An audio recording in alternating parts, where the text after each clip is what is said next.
Okay, so welcome everyone to the final session of today. We'll start with Yury just tell us about fair clustering. Thank you, and I would like to thank the organizer for inviting me, and I really enjoyed it.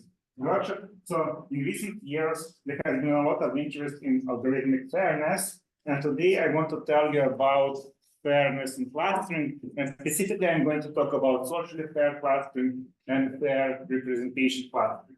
So let's start with the definitions, and we have seen these definitions many times, so we will be looking at k-medians, k-means, and in general KP clustering. So KP clustering is a straightforward generalization of k-means and k-medians, where we find k-centers and then compute the distances to these centers raised to the power of p and add them up over all points u. And let's see, k-medians can be used to solve many problems, in particular to solve sort of the facility allocation problem. Imagine that we live in a large city like Chicago, and we want to open key facilities like hospitals or stores. And so it's natural to kind of model this problem as k-medians. So we find key locations, and we want to make sure that the average distance from people to this location is as small as possible. The challenge is that this solution might not be fair to all the groups. So what do I mean by that? Imagine that we have this data set, or you may think about this data set as locations. We find these centers C1, C2, C3, and C4. This might be a very good solution globally, but it may be bad for a specific minority group. So imagine that there is a neighborhood here, which is far away maybe from downtown of the city. And while our solution is good on average, it's particularly bad for people who live in this neighborhood. Again, this neighborhood might be pretty small, so the total number of people might be relatively small. And because of that, the fact that it's far away from the centers will not affect the objective function that much, but it may be really bad for that group of people. And we want to address that, and we are looking for a solution which is simultaneously good for all the groups. And this problem is called socially fair clustering. I'm going to define it formally in a couple of minutes, but now let me tell you about a different notion of clustering, which is very different, and it's called fair representation clustering. And it arises kind of in a different scenario. So imagine that we have again a group of people, and for each of them we have, let's say, a credit profile. So we have some features about the credit history, or maybe some other properties, and we want to partition these people into groups. Let's say we want to say that people in one group have a high credit rating, in another maybe a not so high rating, and so on. And in that case, we want to make sure that this partition is fair to all groups, and that in each of these groups we have representatives from different protected groups. So that's another model. And here we have, unlike the previous setting, we have only one objective, but we want to make sure that all clusters, all groups have a fair representation of individuals from different protected groups. And of course, I'm going to define this problem formula as well. So today, I'm going to describe these two models and present some algorithms about them. Let me mention that there are also other models for fair clustering, and I will not have time to address them. In particular, we can talk about individually fair clustering and about, let's say, correlation clustering with a local objective. And these problems are quite different. They are also very interesting, but I will not have any time to address these. And Also, let me mention that I want this talk to be very interactive. So if you have any questions, especially questions about definitions, please add. So let's first talk about socially paired clustering. We have a set of points x and a distance function on them. So we are thinking about them as points in a metric space, which may or may not be equal to, let's say, the dimensional Euclidean space. In addition to that, we are given L groups, G1, etc., GL. You may assume that they partition the entire metric space, or it's also fine to assume that they may overlap. But let's, for simplicity, say that they disjoint and just cover the entire metric space. Now we find key centers, C1, etc., CK. They define the Voronoi clustering of the data set. We consider this clustering and now define a separate objective for each group J. So for every J from 1 to L, L is the number of groups, we just look at the cost for this specific group. Okay, so that's just the standard like K means, a K median, or more generally K P clustering objective. It's convenient to normalize this. So for now, let's say that we take this cost and divide it by the size of the group. In that case, it makes more sense to compare costs for different groups of different sizes. And now we see that the cost of the entire clustering is the maximum over all J's, the maximum over all groups, and the cost of this clustering for group G. So that's the definition. Are there any questions about it? Yes. So if each person was their own group, this is case center kind of. Right.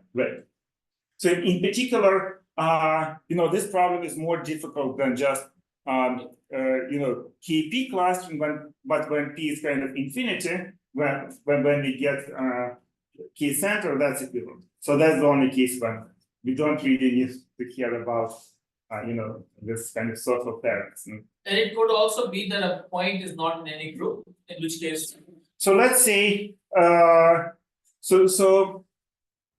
right.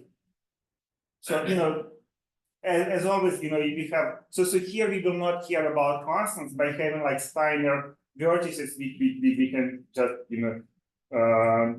the approximation factor may go down by a factor of 2 or something like that, right? So that's not important here. Groups presumably also have to be disjoint, or does that matter? That doesn't matter in this problem. In other problems, it will matter. And I will kind of in a few minutes we will see a kind of a slight generalization of this problem, and then we will explicitly see that groups can be can have overlaps. Okay. So let's see what is known about this problem and what was known about this problem before we looked at it. So in the context of socially paired clustering, this problem was introduced by 2 teams. One of them is Abbasi et al. The other is Gadiri et al. They only looked at p equal to 1 and 2, and the second group p is equal to 2.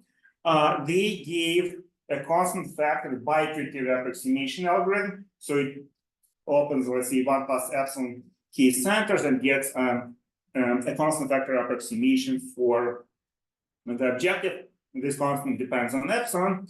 And in addition to that, they gave a big O of L approximation algorithm for kind of true approximation algorithm, and showed that the natural LP relaxation has the integrality gap of big omega of L. So basically, if you use the standard LP relaxation, you cannot get you can easily get L, but you cannot get anything better than that. Actually, this problem was studied before that, but under the name of robust clustering, and Anthony et al. Gave a big O of log n log L approximation algorithm for p equal to 1. So this result is better if L is large. Also,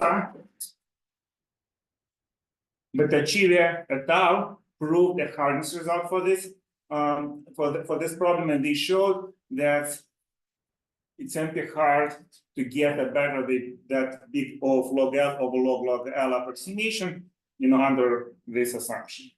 And in a joint paper with Aliva-Kilian, we showed that there is a big O of log L, big O of log L over log L approximation algorithm for every P. So here in this big O notation, the constant depends on P. So that matches the hardness result by Makarychev et al. So basically that's tied after the constant. And today I want to present some ideas behind this result. So let's actually consider a slight generalization of this problem. So initially we defined the cost for group J just as the average of the distances from points in group J to centers.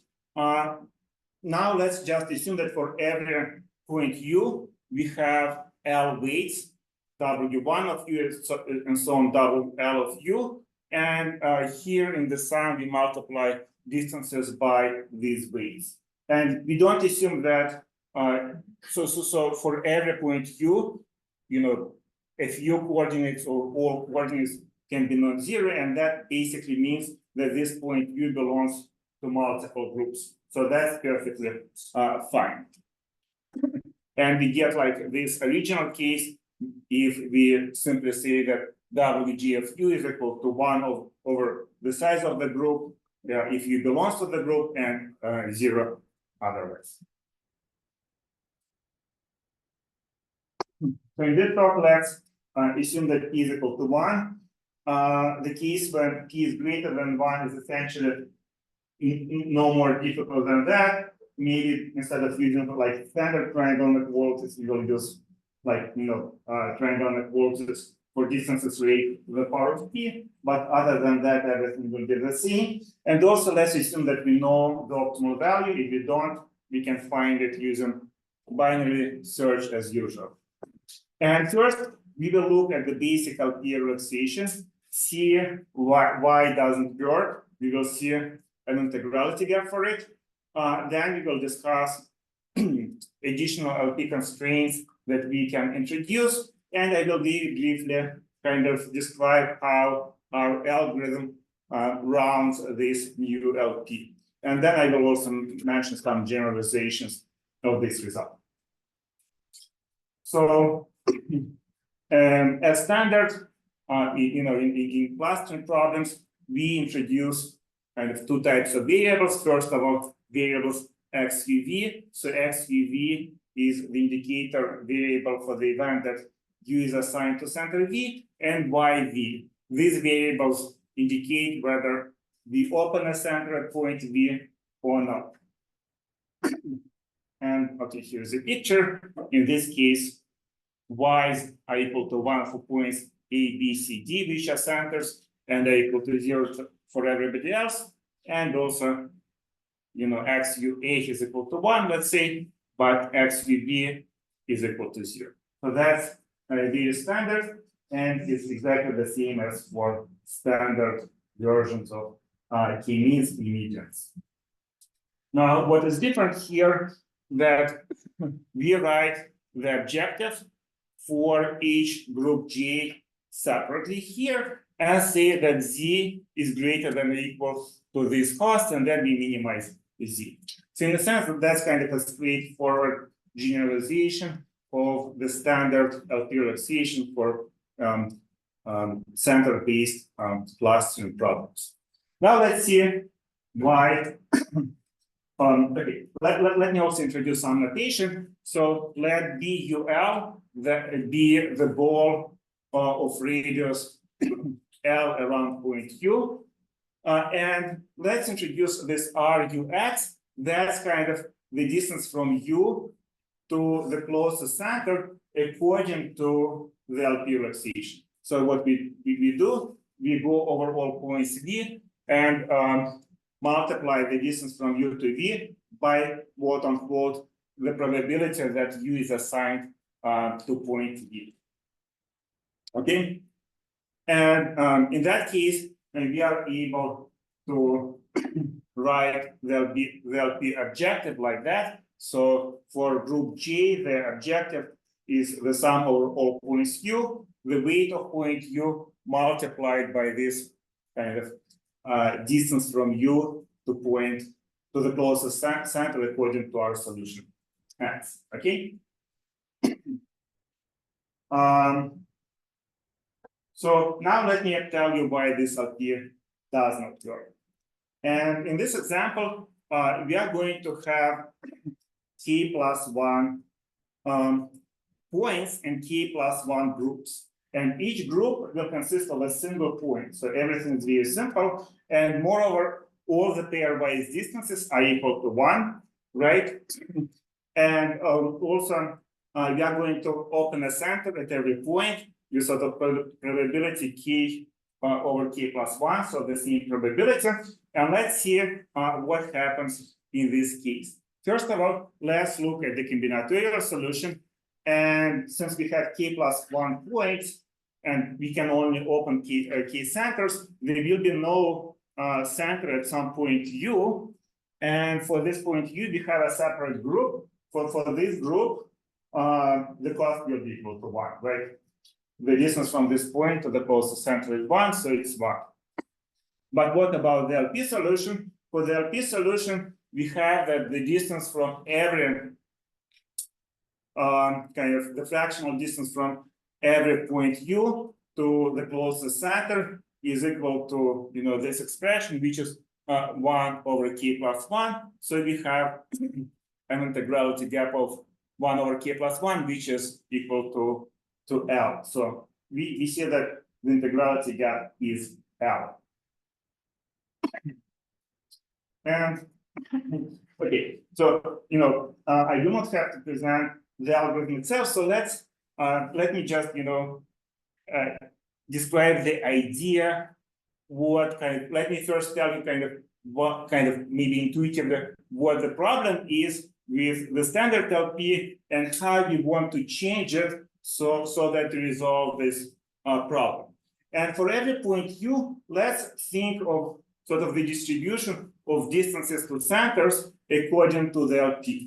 So we can consider various points V, and the LP tells us that in a sense, each point V is the center for U with a certain probability, right? All these probabilities add up to 1, and we can kind of, talk about averages. We can sort of draw a histogram if you wish. And kind of the ideal case is when the LP tells us, okay, the center for point U is V. That's it. So x V is equal to 1. Of course, that's the integral case. In that case, we are in great shape. Another possibility is that we have a picture like that. So we know that the average distance from U to the closest center, according to the LP, is equal to some RU, but all the distances are comparable to that. So we have maybe some other points like V, W, and so on, but the distance from U to these points is comparable to RU. And if some points are far, far away from U, again, comparing to RU, then the LP tells us that no, these points may not be centers for U. Kind of the probability that they are is exactly equal to 0. So that's also a good case. And in that case, it's not, in this case, we can get a good solution. And, I will tell you sort of why, or it is hint why later on. And the bad case is a picture like that, when sort of we have heavy tails. RU is relatively small, but there are points V such that the probability that U is assigned to V is positive, and the distance from U to V is very, very large, much larger than RU. So in a sense, you can think about that as, heavy tails. And we want to make sure that this does not happen. And if you think about this example, so here that did happen because RU is equal to 1 over L, but there are, every point U is assigned with some probability to other points at distance 1, and 1 is much, much larger than 1 over L. So now assume that somehow for every point U, we have an upper bound delta U on the distance from U to the closest center in the optimal solution, right? So imagine that we are able to obtain such an upper bound, then we can strengthen our LP and say that XUV is exactly equal to 0 as long as the distance from U to V is greater than this upper bound. So that's kind of the main idea. If we add this constraint, we will kind of eliminate these derivatives. But how can we get such an upper bound? So let's try to do that.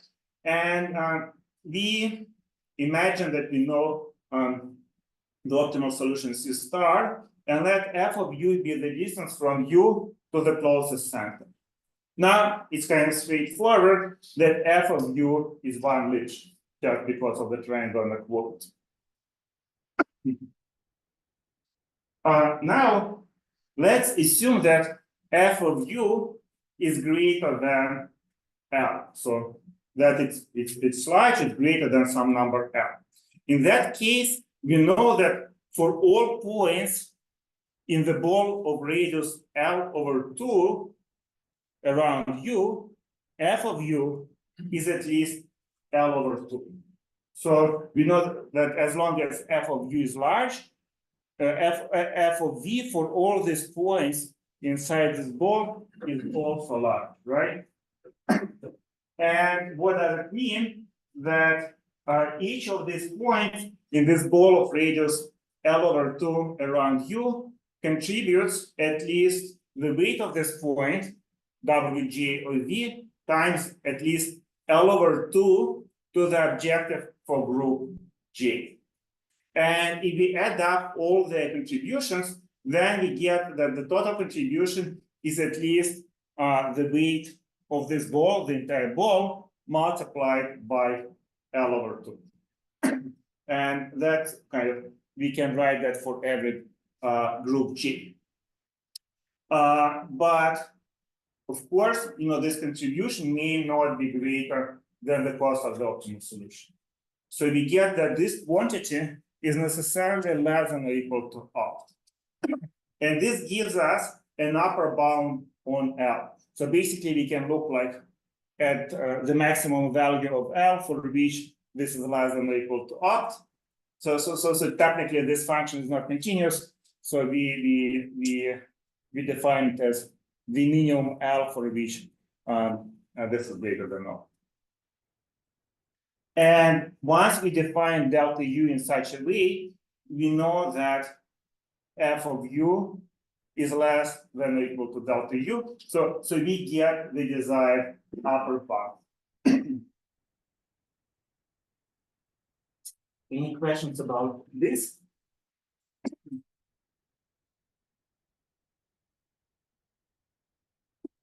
Okay, and now we using this delta U, we strengthen our LP. So we say that XUV is equal to 0 if V doesn't belong to the ball of radius delta U around 2.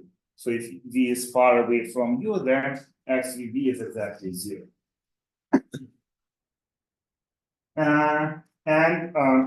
We solve this LP, and it turns out that it has the integrality gap of at most log L over log L. And let me just say a couple of words how we do rounding. So at first, we follow the approach by Charikar, Guha, Tardish, and Schmois.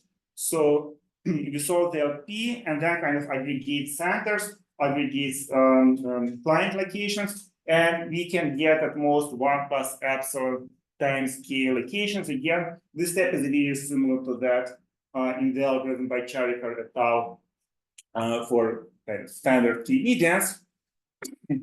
And then again, similar to what they do, we may assume that we can get a linear NLP solution that assigns every client U to only two centers, to U itself and to center U prime, or to location U prime, which is the closest location to U other than U itself. And at this point, we need to get key locations, so we need to close keys, epsilon key center.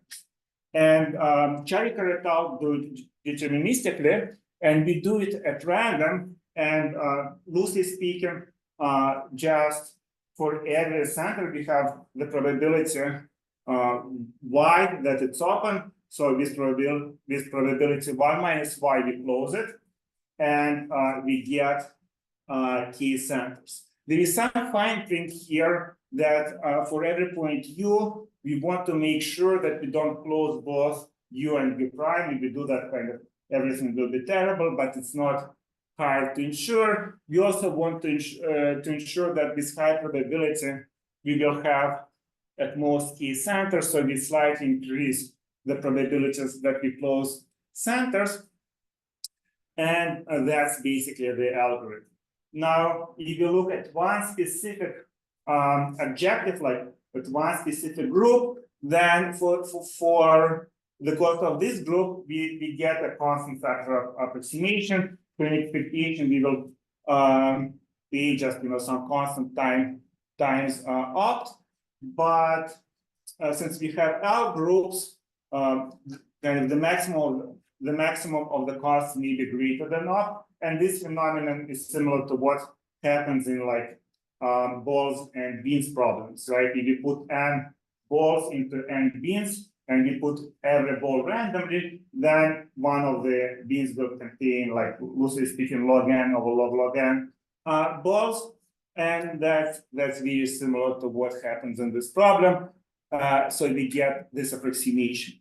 Kind of what we ensured by strengthening the LP, that again, using the same analogy, all the balls are relatively light, so that there are no deviated balls, and that ensures that we can use various concentration inequalities and get log L over log L approximation. Okay, let me mention a slight generalization of this, problem. So again, we can consider a kind of the same setting, but instead of taking the maximum of cost for all groups, we can aggregate them using a different norm. So we can take this quantity and then compute the Qth norm over all groups. Like in the previous, like in the result that I have just described, Q was equal sort of to infinity, and now we can use aggregation. We can compute aggregation using a different norm, and then in this setting, when Q is greater than P, we get kind of fair clustering. If Q is less than P, actually the problem is not linear in nature. It's kind of, it responds to unfair clustering, and we get this approximation, in particular where when Q is equal to log L, we get an equivalent objective to the objective we just discussed, and then this result also gives log L over log L approximation. So this result is joint with Adam Atlantic and Ali Vakilian. And to obtain this result, we use kind of a considerably more complex algorithm, and in particular, we use the round or cut approach that Deparnap talked about. Yes. I have a question. If you could go back one slide. So if Q is equal to P, it's not exactly equal to K means and P median, right? Because you have that normalization, right? So that small groups. Or is it the same I mean, you thing? can think that we have weights.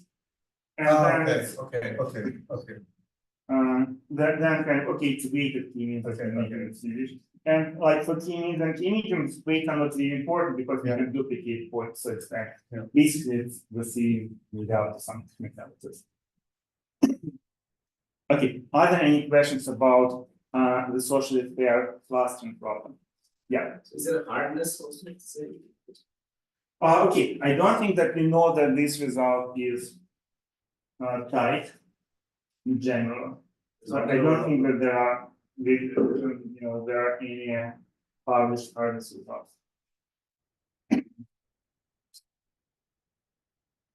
Okay, and now let me talk about a different notion of clustering, fair representation clustering. We kind of briefly discussed it at the beginning of the talk. So in this setting, we have a set of points x, and again, a distance function d. So we have a metric space. Again, we have L groups. In this case, it's important that these groups are disjoint. So some of the results also hold when groups may have intersections, but in general, the problem is considerably more difficult when the groups are not disjoint. And in addition to that, we are given parameters alpha I and beta I for each group I. Now we want to find k centers, and we also want to find k clusters, capital C1, etc., capital CK, such that for every group GJ, we have this condition. So, here what we have is a number of elements from group GJ assigned to cluster CI, and we want this quantity to be at least an alpha J fraction of the cluster and at most a beta J fraction of the cluster. And note that in this problem, these clusters C1, etc., CK are generally speaking not Voronoi clusters. So because of this condition, we don't want to assign every point to the closest center. If we do that, most likely we will not satisfy this condition. So that's, this condition is a little bit unnatural, but kind of it's necessary. Okay, and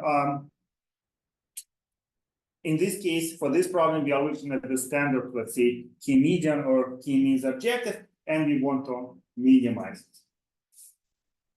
Again, if there are any questions, I'd be happy to answer them. And there are many results about this problem and some variants of it.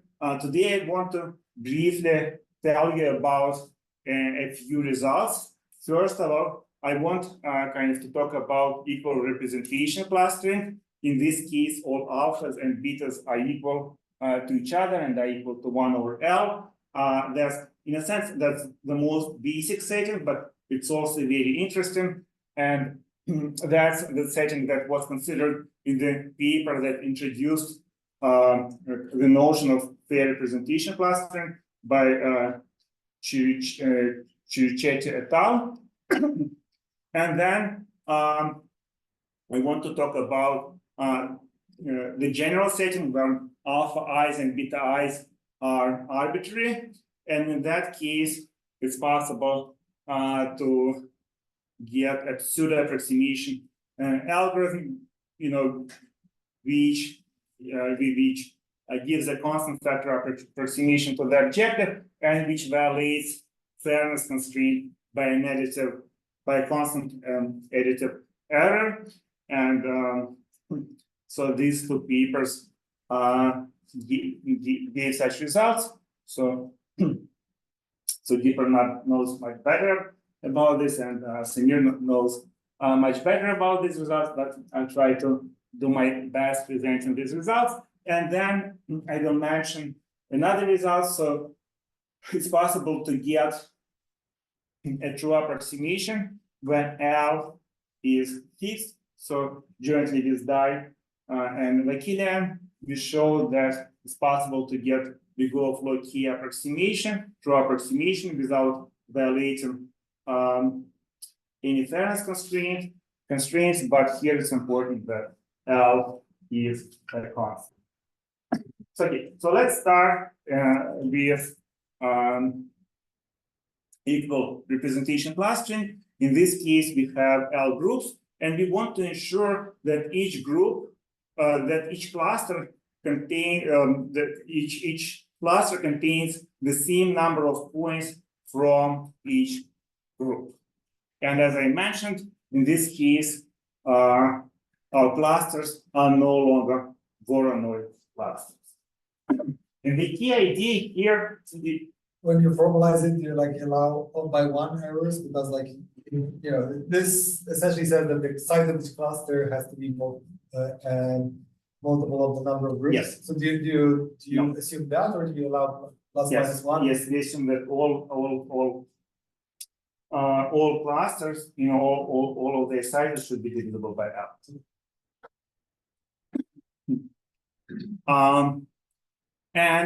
So here we use fairless. So that's a very intuitive notion. So let's partition our data set into n over L groups F1, etc., Ft, which we call fairlets. And each fairlet contains 1 point from each group, exactly 1 point from each group. Okay. And in that case, if we have such decomposition, and you know, there are obviously there are many such decompositions, but if you have such a decomposition, then it's very easy to get a third cluster.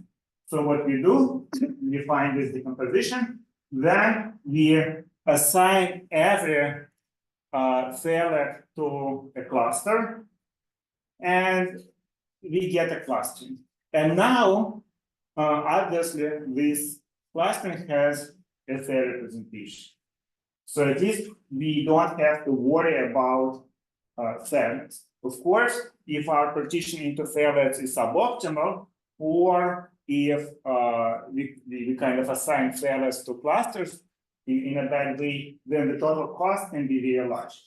But now let's discuss how we can ensure that the costs are small. But we are going to use kind of this framework, this idea of using fairlets, and we will ensure that our clustering is fair to begin with.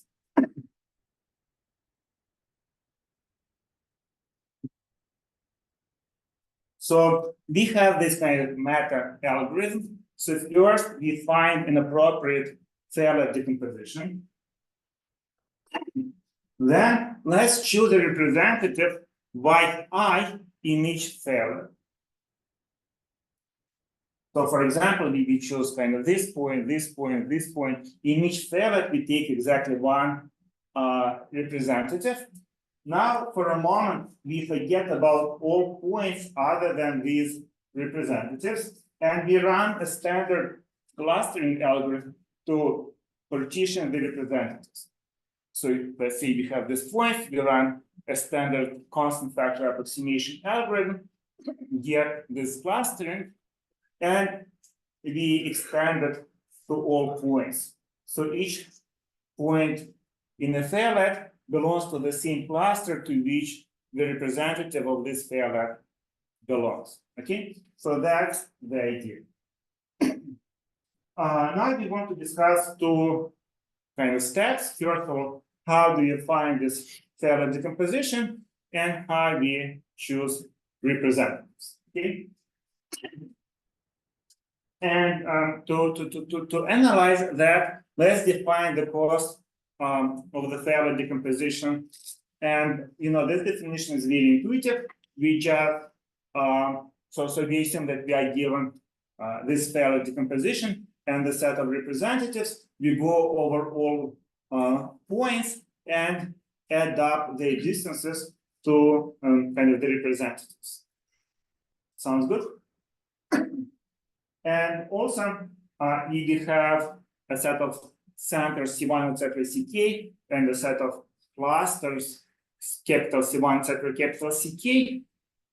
We define this cost for a subset of points,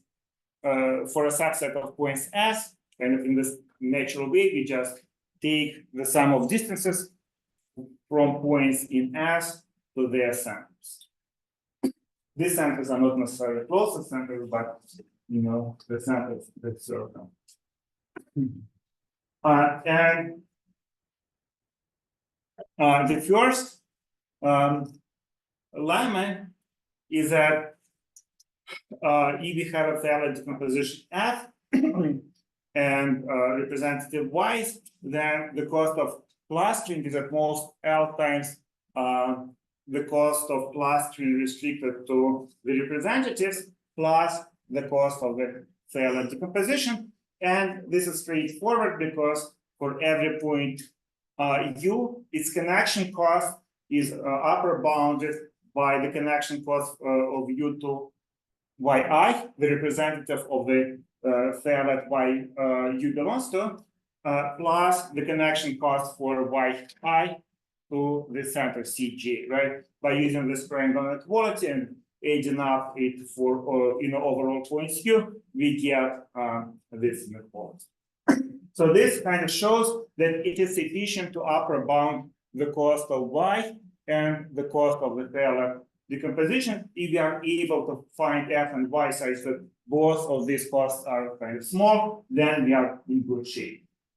And the second fact that we will need, so there exists a fairlet decomposition with representatives Y equal to J star for some J star such that these inequalities hold. So the first term in lemma 1, so L times the cost of Y with respect to the optimal solution is at most up, and the cost of this fairlet decomposition is at most 2 up. What is quite important here that Y is not just an arbitrary set of representatives, but it's equal to one kind of group, or if you wish, one color class, right? And this holds. Right, and this fairlet decomposition is consistent with the optimal clustering, meaning that each fairlet lies entirely in one cluster. So how do we prove this lemma? So first of all, we can arbitrarily partition each cluster in fairlet. So if we have a cluster Ci star, we partition it into Ci star over L fairlets, using a grid algorithm. So let's say that's fairlet 1, this is fairlet 2, and so on. Now we choose one color, one group. Let me refer to them as colors, uniformly at random. Okay, we chose yellow. So now these yellow points, yellow vertices, are representatives, and we are done. The connection cost is equal to the distances from these points to the representatives. Now we want to prove that this works. So let's see star U be the center to which U is assigned to in the optimal solution. So what is the expected cost of Y according with respect to the optimal solution? Well, since basically every point is a representative with probability 1 over L, we choose the color uniformly at random. The expectation of cost of Y is equal to opt over L. And therefore, for some group J star, we know that cost of Y is at most opt over L. And in a sense, we may assume that we know this J star because we can try all the possibilities. There are only L of them. So, what we are going to discuss later, we can try for all J stars. Now, let's prove that the cost of the fairlet decomposition F with respect to Y at most to opt. So the cost of the fairlet decomposition is the sum of the distances of points in the fairlet to their representative. And now we can use the triangle inequality to say that the distance from U to yi is bounded by the distance from U to the optimal center C star, or yi plus the distance from yi to the optimal center for yi. But yi and U belong to the same cluster, so C star of yi is equal to C star of U. So we have that this is equal to this, and simply this first sum adapts to opt, and the second sum adapts to L times the cost of y. And we have L because of this summation over U's in Fi. So the second term doesn't depend on U, but because of the summation, we have this factor L here. And as we know, L times cost of y is at most opt by our choice of G star. So this entire expression is at most 2 times opt. Okay, so now let's see how our algorithm works. So first of all, can kind of guess G star. Then we find an approximate clustering C1, etc., CK, like for Y, using kind of a standard approximation algorithm for K means or K medians. And after that, right, and when we use an approximate algorithm, we lose a factor of alpha, but which is fine. Alpha here is kind of the approximation guarantee for the standard version of the problem. At this point, we need to choose fairlets, and that's very easy to do. We just solve the kind of minimum cost matching problem. We have these vertices of different colors, and let's say that we chose representatives of yellow color, and then we need kind of to find the minimum cost matching in this graph where costs of all edges are equal to the distances between the corresponding vertices. So we can find the optimal fairlet decomposition. And that concludes the analysis. So since we chose our fairlets in an optimal way, we know that the cost of the fairlet decomposition is at most 2 opt, because our clustering, we used an approximation algorithm to find our clustering. The cost of the clustering for representative y's is at most alpha times opt, and putting everything together, we get an alpha plus 2 approximation, where again alpha is approximation for the standard variant of the problem. So maybe this talk was a bit technical, but kind of the key lesson from here is that it's really useful to consider the fairlet decomposition.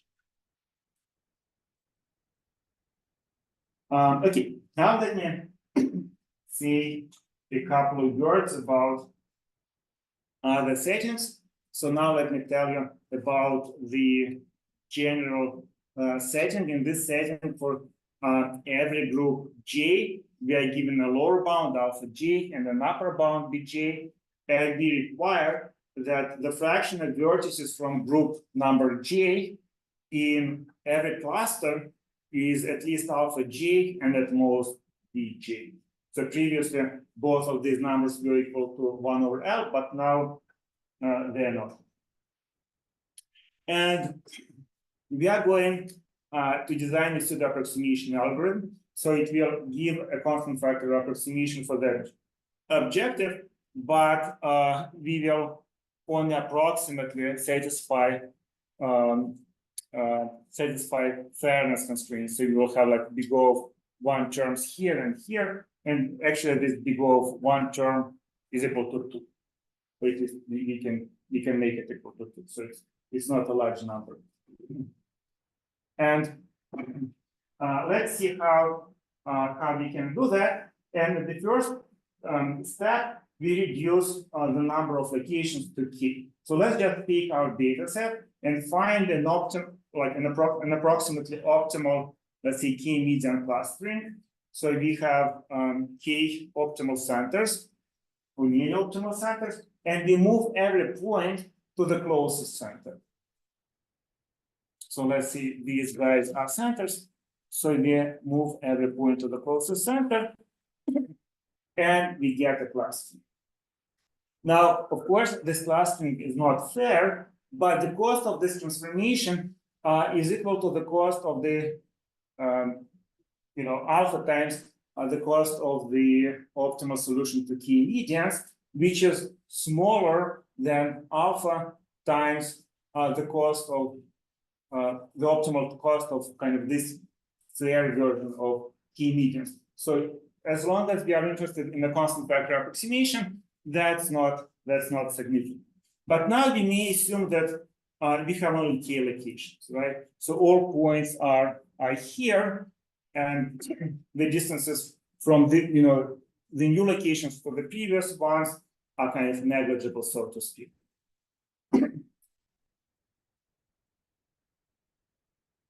And now we need to solve a reassignment problem. So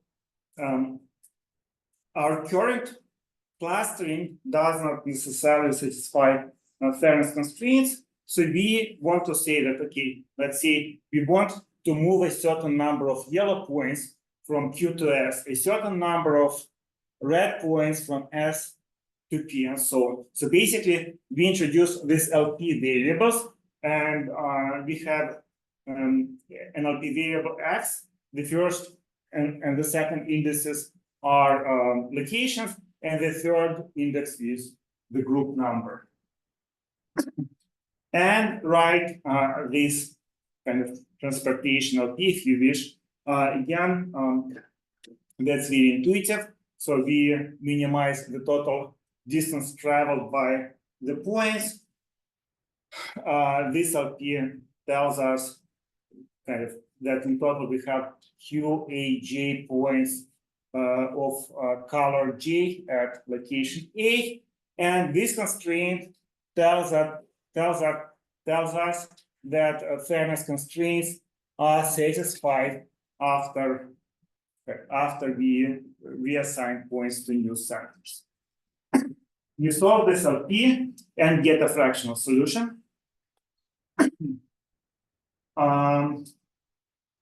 Yeah, unfortunately, this is a fractional solution, but nevertheless, we can see that according to this LP, we have that many points of color, that many points of all colors assigned to center B, and that many points of color J assigned to center B. If these numbers are integers, we are in great shape, but they're not necessarily integers because we have a fractional solution. So let's just round them up and down. So for every location B, we take kind of the LP, this quantity, that's the number of points in cluster center at B according to the LP. We round it down, round it up, and get kind of a lower and upper bound. Clearly, the difference between these two is at most 1. And so we do the same for each group J. So LBJ is sort of the lower bound on the number of points of color J at location B. And similarly, we have this number UBJ. And now we want to find a solution such that the size of the cluster centered at B is between LB and UB. So, it's approximately the same as what the LP thinks it should be. And also the number of points from group J in cluster CB is approximately equal to, what the LP thinks it should be. So it specifically applies in this interval. And, there are various ways to do it. We can write an LP and prove that this LP is integral, or we can reduce this problem to the minimum cost flow problem with lower bounds and upper bounds on the edges. specifically, we kind of construct this flow network. It's a bit technical, but quite intuitive. So these edges in between are responsible for reassigning points from centers to centers. These are initial sizes of clusters, and these are final sizes of clusters. All lower bounds and upper bounds are integers here.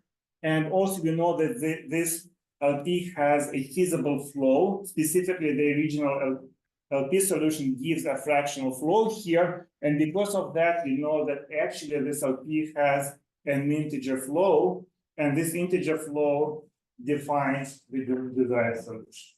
And so we get an order of alpha approximation. And because of rounding up and down, we get like an additive error of ±2.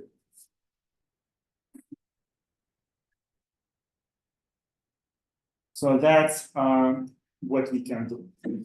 And in practical terms, this is really good, because if you have like large clusters, then in a sense this additive error is negligible. But let me mention that we can get a true approximation when the number of groups L is a constant, and even for L equal to 2, that's kind of that wasn't known. And to do that, we embed our metric space in a distribution of dominating trees. So okay, more precisely, first we kind of move all the centers to key different locations as we did before. Then we embed the metric restricted to these key centers to a distribution of trees, and then we solve the reassignment problem of this tree using a dynamic problem. And let me mention that as Sayan, Adam, and Ali and I showed, that the problem, it appears to be quite challenging to get anything better than order of key approximation, even when the number of groups L is equal to 2, because when L is equal to 2, then this problem is at least as difficult as capacitated clustering problem. And for that problem, we don't know how to get better than log key approximation. So even when L is equal to 2, we don't really know how to do better than this. Okay, and let me finish with open problems. So it would be very interesting to get a true approximation algorithm for the second problem, the representation clustering, when L is not fixed. So the running time of this algorithm is n to the power of big O of L, because the dynamic problem is huge, and it would be interesting kind of to get a similar result when L is not a constant. Yeah, and let me mention that it's known how to do that for key center, but not for any other like key median or key medians, or key median or key means problem. Any questions? This first here.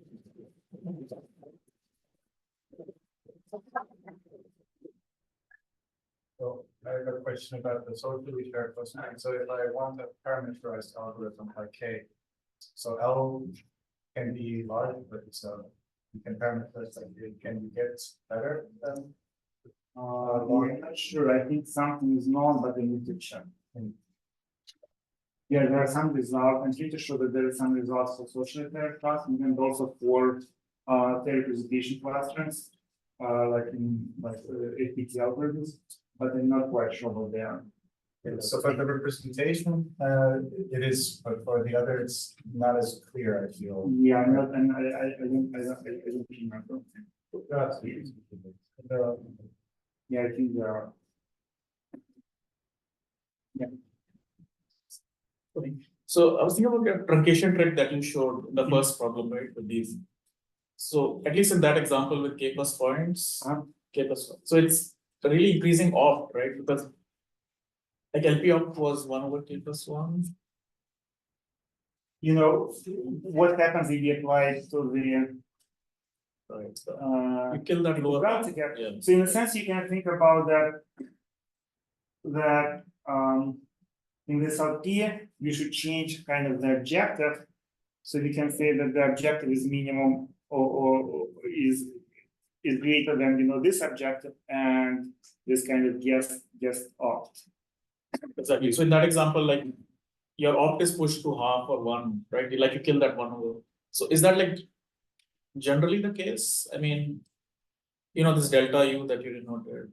So does that delta U become opt basically, and then you're just So kind of basically, as if we guess opt which is smaller than 1, then in this intervallic gap example that we will not be feasible at all. So that's what I'm, so in general, that does that delta U become? Is that how the general analysis also goes? Like that delta U becomes opt? Okay, delta U is not necessarily opt. Right. So what is important here, so loosely speaking, when we apply kind of this reduction by Cherokee et al, we combine points, right? And that's kind of the problem that we get really heavy points, and it's really expensive to make mistakes for them. And what happened that the weight of this U point, like which is a combination of small points that we aggregate at the first step, multiplied by delta U, this quantity build up kind of opt. You can think about that like opt, like most opt. Yeah. So basically, what we achieve here that even after this initial reduction, mistakes are not too expensive because kind of new kind of super points are kind of not that expensive.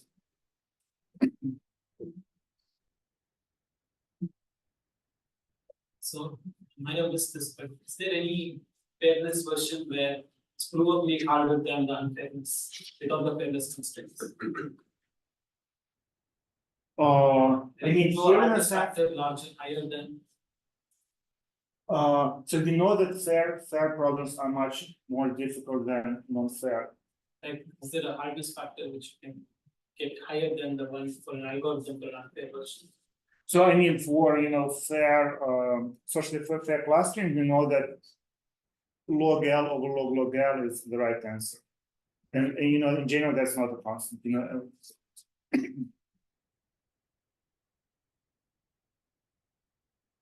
There's a question in chat. There was a question. Or in the chat. Yes.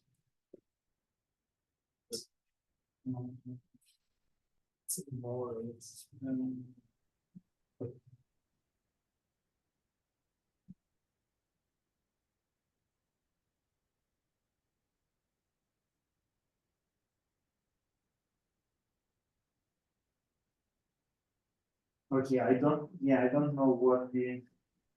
Maybe from the laptop in the front, if you press the chat. Yeah. I read the question. So it asks whether we can get anything for capacitated clustering using kind of the algorithm that I described, and I think the answer is no. At least it's not straightforward at all. And yeah, probably I'm out of time. But basically, the idea that if we don't want to vary the fairness constraints at all, then we cannot do anything with the kind of LP solution, because let's say we want each group to have representation of 1%, at least 1%, right? And there is no upper bound. And let's say that we have 51 points on the cluster, and our LP, okay, and kind of our LP says that we have like 50 red points and one half of a black point. So the fair representation constraints hold, right? But it's really difficult. We can't just perturb this kind of solution and get an integral fair representation solution. In order to get a fair representation solution, we either should get so basically we should increase the number of red points to 100, and then we have one black point, right? I guess. So LP says that we have 50, let's say, black points and 0.5 red. Now, if we can slightly violate fairness constraints, we can, let's say, get rid of this point at all, and that's fine. But if we are not willing to violate fairness constraints at all, then the only thing that we can do, we can, let's say, have 100 black points now and 1 red point. 1 red point. So, this is significantly different from this. So the fact that we want to satisfy all the fairness constraints exactly is very significant, and that we are not allowed to violate the fairness constraints at all. Take other questions offline. Thank the speaker again.